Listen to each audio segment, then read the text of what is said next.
Africa's last standing absolute monarchy has been plunged into violent unrest.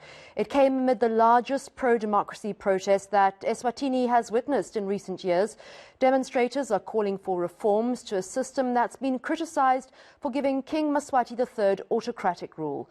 Scenes of alleged police brutality in Eswatini have since been splashed across social media, and now two journalists from South Africa say that they are among the victims of the alleged crackdown.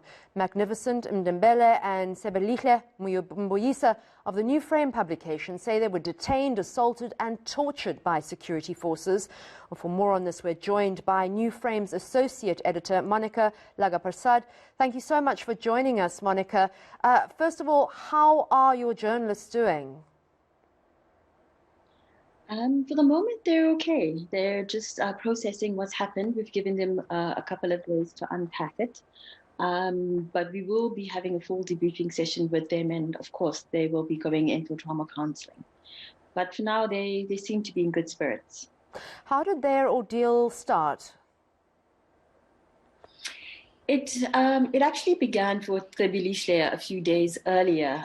He was already in the country reporting as the protest broke out. He had been stopped at roadblocks by the security forces. He'd been searched. He had been threatened at gunpoint.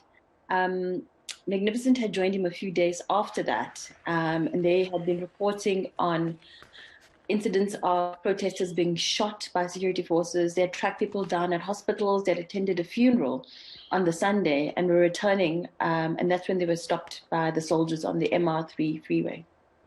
What were some of the scenes that they witnessed during the protest? I mean, we can't speak to them right now, so have they managed to tell you what they saw? It was, what they saw was, people trying to just, voice their outcry over what was happening. They saw soldiers at roadblocks stopping people, detaining people. There were long queues for people trying to get food. The scenes in the hospital were quite grave. People have been shot. People have lost limbs. People can't get access to healthcare. People can't get access to food.